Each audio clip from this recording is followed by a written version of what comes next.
Iya, bismillahirrahmanirrahim. Assalamualaikum warahmatullahi wabarakatuh. Alhamdulillahirabbil alamin. Allahumma shalli ala sayyidina Muhammad wa ala ali sayyidina Muhammad. Balik lagi di Blog Kosuta Channel dalam obrolan berita populer bersama saya yang sampai hari ini tak kunjung populer ya. Nah, sahabat-sahabat Blog Kosuta Channel, semoga terus dalam keadaan sehat walafiat dan terus dalam lindungan Tuhan yang Maha Esa. Amin ya rabbal alamin. Hari ini Senin, kita berjumpa lagi ya. Obrolan kita hari ini membicarakan tentang kasus korupsi 271 triliun. Angka yang sangat fantastis, luar biasa ya. Dan hari ini masih bergulir proses mengenai penuntasan kasus korupsi ini. Dan kita berharap tidak kemudian dengan angka yang 271 ini hanya memeriksa segelintir orang saja ya. Tentu banyak sekali oknum yang terlibat di dalamnya. Apa saja hal-hal yang kira-kira menjadi faktor ya, kenapa kasus korupsi ini terus terulang-ulang, terus terjadi, tidak terhenti-henti, bahkan semakin kemari kok angkanya semakin besar untuk merugikan negara gitu sahabat-sahabat sekalian ya. Nah, ada hal yang kita mesti ketahui bahwa kasus korupsi kali ini merupakan kasus korupsi yang angkanya itu merugikan negara paling besar dalam sejarah perjalanan bangsa Indonesia ya. Pernah dulu ada kasus BLBI, sebelumnya juga ada beberapa kasus ya. Pernah juga ada kasus izin tambang kalau nggak salah di Jawa Timur ya. Ya intinya semua kasus itu ya, kalau dibanding dengan kasus baru ini, kasus ini adalah kasus yang paling besar. Angkanya itu kemudian merugikan negara. Nah, 271 triliun. Ada orang yang mengatakan bahwa 271 triliun itu tidak dalam bentuk cash atau tunai ya, tetapi kemudian ada bagian-bagian non material lainnya yang dihitung dalam salah satu bagian yang menjadi kerugian negara. Artinya orang-orang ini mengatakan nih sebetulnya bahwa tidak sebesar itu kok kasus korupsinya. Tidak sebesar 271 triliun. Antum-antum semua yang mengatakan demikian, pernahkah antum-antum, anda semua nih, melihat seperti apa penyelidikan dan penyelesaian kasus dalam pengadilan kasus korupsi ini ya. Kasus korupsi tidak menyentuh hal-hal detail sampai kepada efek negatif dari kasus korupsi, misalnya pada aspek sosial, ekonomi, pendidikan, politik, hukum, sosial, dan lain sebagainya. Tidak pernah menyentuh hal yang demikian. Kalau kasus korupsi ini dibuka sampai dengan hal detail dan lain sebagainya, tadi kepada akses-akses demikian, luar biasa bahkan. 271 triliunnya angka yang sangat kecil gitu ya. Karena memang kasus korupsi ini adalah kasus yang luar biasa, namun sayang dalam pandangan hukum kita tidak melihat bahwa kasus korupsi ini adalah kejahatan yang sangat luar biasa. Padahal ya, kasus korupsi ini luar biasa, saya bilang lebih dari sekedar kasus pencurian, lebih dari sekedar kasus perampokan dan pembunuhan ya. Mengapa? Mungkin kalau pencurian, perampokan, pembunuhan itu kepada satu orang saja. Kasus korupsi ini bisa melibatkan sedemikian banyak orang sebagai pelaku dan efek negatif, efek buruk juga kepada sekelompok orang ya. Dalam channel ini sebetulnya sudah membahas tentang beberapa efek dari kasus korupsi yang berdampak kepada aspek-aspek lain, namun tidak menjadi perhatian dalam kasus persidangan, penyidikan, dan menjadi pertimbangan hukuman kepada para pelaku korupsi ya. Misalnya apa? Kita lihat dalam konteks sosial ya. Ada orang di luaran sana yang barangkali hari ini kebingungan mau bekerja apa, sehingga dia harus mencuri misalnya, melakukan kejahatan misalnya, tindak kriminal lain misalnya dan lain sebagainya, atau pengangguran ya.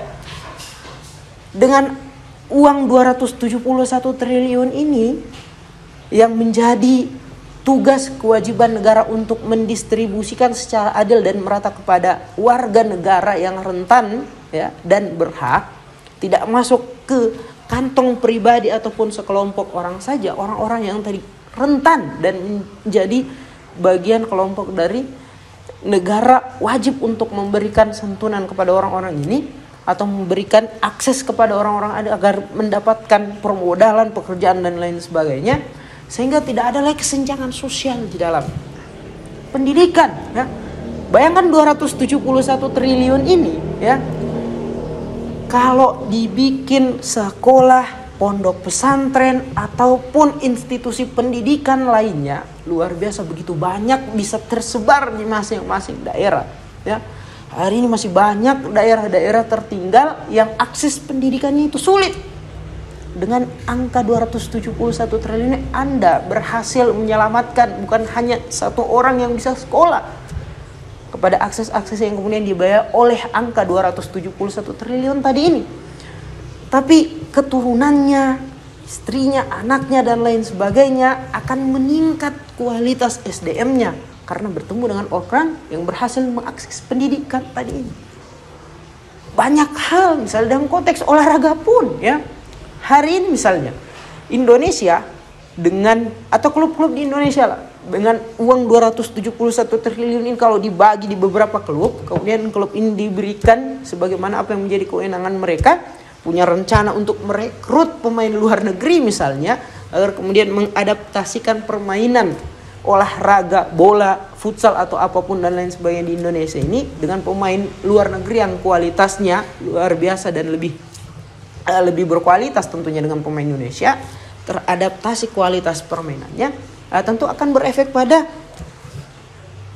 kualitas olahraga kita secara nasional gitu ya. Jadi kalau membahas korupsi ini mau menghubungkan ke aspek-aspek apapun pasti berhubungan dan pasti berpengaruh. Jadi saya ingin bilang tadi kembali lagi yang pertama bahwa stop dengan mengatakan bahwa 271 triliun ini tidak semuanya bersifat materi, tunai ataupun cash, tapi ada non material lainnya yang menjadi bagian dari kerugian negara yang dihitung. Nah, yang kedua, sahabat-sahabat sekalian, saya ingin bilang bahwa pernah satu kesempatan Pak Mahfud MD mengatakan, mengutip juga apa yang pernah disampaikan oleh Pak Abraham Samad, ya, mantan ketua KPK yang hari ini menurut saya menilai beliau dimusuhi di lingkaran kekuasaan. Sehingga hari ini beliau ya bikin podcast sendiri lah, berusaha untuk kemudian menjaga independensinya dan terus menyuarakan dalam podcast-podcastnya ini adalah keresahan-keresahan masyarakat dan concern terhadap kasus-kasus korupsi, ya. Pernah sekali ia mengatakan bahwa kalau pada sektor pertambangan ini, ya, nihil kasus korupsi, tidak ada korupsi di dalamnya. Bayangkan setiap kepala dari warga negara Indonesia, dari anak kecil sampai yang tua, itu setiap bulannya dapat 20 juta rupiah. Nah, kembali lagi nih sahabat-sahabat sekalian, ya. Kalau saja setiap bulannya pemerintah menjaminkan 20 juta rupiah terhadap warga negaranya karena berhasil menjaga kasus korupsi, melakukan pencegahan kasus korupsi di bidang pertambangan aja, belum yang lain, ya. Di bidang pertambangan kemudian ada uang 20 juta rupiah setiap bulannya kepada warga negara. Tidak ada mungkin ironi yang hari ini terjadi di Malang terkait dengan salah satu suster, ya, yang menganiaya anak dari majikannya, ya. Karena bukan tidak mungkin orang-orang di luar sana ada yang terikat dengan kerja-kerja luar rumahnya, ia banting tulang harus bekerja untuk menghidupi anaknya, sehingga yang dikorbankan adalah perhatian terhadap anaknya. Saya tidak menyalahkan apa yang kemudian menjadi perlakuan dari orang tua terhadap anaknya, tidak, ya. Tapi di luar sana banyaklah orang-orang yang tetap menjaga kewajibannya bekerja di luar sana, mengesampingkan fokusnya terhadap anaknya, sehingga harus mencari jasa, ya, babysitter untuk anaknya. Dan resikonya apa? Ya, belum tentu kasih sayang orang tua kepada anaknya yang 100% dari orang tua sama dari suster yang kemudian merawat anak. Nah, bukan tidak mungkin, ya, dari 20 juta rupiah tadi ini hal-hal yang tadi ini kemudian tercegah. Jadi luar biasa nih sahabat-sahabat sekalian. Sekarang pertanyaannya yang kedua, Percayakah Anda semua kalau angka, kita pakai angka yang kemudian ditetapkan hari inilah, 271 triliun ini adalah angka yang dihasilkan dari kerja-kerja busuk 1, 2, 3 atau beberapa orang saja. Saya adalah orang yang paling mengatakan jika kemudian narasi itu bertebaran dan berseliweran, itulah narasi terbusuk, terburuk, dan hoaks yang sangat luar biasa. Ya. Harun Masiku saja, ya, yang angka kasus korupsinya ini jauh lebih kecil dibanding dengan hari ini, nggak tahu nih dia kemana, nggak ditangkap, kabarnya juga nggak ada. Ya. Kasusnya juga kita lihat sampai hari ini mentok. Ya. Apalagi dengan orang-orang yang 271 triliun tadi ini. Tentu kenapa kemudian dia berani, ya, setelah sekian lama kasusnya dia lakukan dari tahun 2015 sampai dengan 2022, ya karena segala hal yang mungkin saja menghambat apa yang kemudian menjadi niatan dan kelakuan busuknya selama ini sudah diamankan. Ya. Dan dari siapa kelompok-kelompok yang kemudian bisa atau punya wewenang terkait dengan mengamankan kerja-kerja orang-orang ini?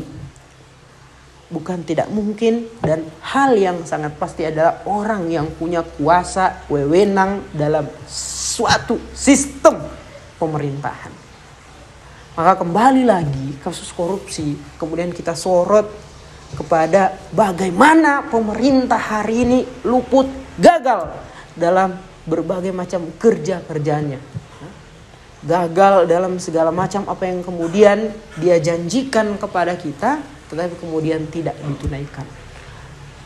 Apa itu semua? Ya, beberapa poin dalam tujuan negara kita. Ciptakan kesejahteraan umum, mencerdaskan kehidupan bangsa. Salah satu caranya adalah dengan kemudian mencegah kasus korupsi. Kenapa? Karena dari hasil kerugian kasus korupsi berefek pada hal-hal yang kemudian 2 poin tadi terhubung. Ya. Di awal tadi sudah saya coba hubungkan, sahabat-sahabat sekalian. Maka kalau ada yang kemudian bertanya, siapa sih yang menjadi backingan orang-orangnya? Bukan tidak mungkin pemerintahan. Ya. Betul secara tidak langsung, tetapi ada kerja-kerja yang dari antum-antum semua ini, orang-orang pemerintahan, anda-andain semua, ya, yang luput kerja-kerjanya dalam bidang pengawasan terhadap, kalau di sektor pertambangan terhadap perusahaan-perusahaan tambang yang hari ini liar dan ilegal kerja-kerjanya, dan kemudian anggota DPR pemerintahan bidang legislatif yang hari ini tidak bisa menghasilkan solusi dari efek jerat terhadap hukuman atau aturan bagi orang-orang yang melakukan kasus korupsi. Mengapa demikian? Kita bisa tarik, ya, tracking dalam berbagai hal penuntasan kasus korupsi yang sampai hari ini dilakukan. KPK ditarik di bawah menjadi kendali presiden, ya. Sehingga hari ini kita lihat KPK hanya jadi alat politik saja. Ketua KPK sampai dengan anggota-anggotanya sudah ada yang tersangka, sudah ada yang terduga kasus korupsi. Dari ketua KPK yang kita lihat luar biasa sampai hari ini belum dilanjutkan prosesnya. Anggota-anggota KPK yang kemudian terduga dan merupakan tersangka kasus penyuapan, korupsi dan lain sebagainya, kita lihat hanya meminta maaf. Bahkan orang yang sudah terdakwa kasus korupsi di penjara, hari ini kita lihat Imam Nahrawi, Setia Novanto, Harun Masiku dan lain sebagainya mendapat diskon potongan penahanan per 17 Agustus kemarin. Nah, ini jangan lupa nih sahabat-sahabat sekalian, ya. Jadi kami agak keberatan ketika dalam proses melanjutkan kepemimpinan bangsa, kekuasaan bangsa, ada seorang capres yang mengidekan bahwa bagaimana cara penuntasan kasus korupsi adalah dengan cara menaikkan gaji para pejabat-pejabat negara. Kalau kita mau lihat nilai orang-orang yang kemudian hari ini melakukan korupsi, apa ada di antara mereka yang merupakan orang-orang miskin dan tidak berkecukupan secara finansial. Kan justru tidak ada. Siapa sih Harvey Moise ya, pelaku itu ya, yang merupakan suami dari seorang artis yang bernama Sandra Dewi. Kalau Anda melihat beberapa wawancara kepada Sandra Dewi ini, dia mengatakan suaminya ini bingung mau mengemanakan ya uang-uang yang begitu banyak kepadanya. Bahkan sering dia bertanya, kok suami saya ini memberikan santunan, memberikan bantuan kepada orang-orang begitu amat besar ya bantuannya. Jadi di situ kita bisa menarik kesimpulan bahwa sebetulnya mereka ini bukan orang-orang yang berkekurangan finansial, yang berkekurangan keuangan ya. Karena bahkan untuk mendistribusikan, menyalurkan uangnya mereka saja bingung gitu ya. Ini. Oleh karena itu, efek jera selain untuk kemudian mereformasi kembali sistem lembaga independensi yang merupakan amanat reformasi, KPK ini dikembalikan pada jati dirinya sebagaimana KPK yang tidak tumpul, KPK yang tidak menjadi alat politik negara, alat untuk menyandra lawan-lawan politik dari lingkar kekuasaan dan lain sebagainya. Kembalikan KPK sebagaimana mestinya ketika mereka sangat masif, sangat impresif manuvernya terhadap berbagai macam penuntasan kasus korupsi. Aturan hukumnya kemudian rumuskan kembali reformasi bagaimana hukum ini kemudian memberikan efek jera kepada para pelaku korupsi. Bukan hari ini kita lihat ada yang melenggang bebas, ada yang potongannya dipotong, ada yang hari ini sudah tersangka terdakwa tapi wajahnya biasa-biasa saja. Kasus korupsinya terulang-ulang dan lain sebagainya. Nah, saya ingin bilang kepada Anda semua yang di bagian pemerintahan, Anda adalah orang-orang yang menjadi backingan dari segala macam kasus korupsi yang terjadi di negara ini. Dalam hal Anda gagal dalam berbagai macam pengerjaan tugas-tugas dan kewajiban kalian. Pemerintahnya gagal terhadap pengawasan, DPR-nya gagal terhadap pembuatan hukuman yang membuat efek jerah kepada orang-orang. Berbicara sedikit tentang tambang, sahabat-sahabat sekalian. Mungkin ada yang pernah menyaksikan dalam salah satu segmen debat Cawapres. Ada satu orang Cawapres yang mengatakan bahwa bagaimana nih melakukan penuntasan terhadap pertambangan ilegal ya. Ya dengan cara sederhana dia menjawabnya ya, tidak malu-malu dia menjawabnya. Dengan cara menarik izinnya. Orang menanyakan, bagaimana pertambangan ilegal ini mau dicabut izinnya, nah sementara ilegal. Nah, ini si Samsul memang agak lain memang dalam setiap menjawab pertanyaan-pertanyaan publik ya.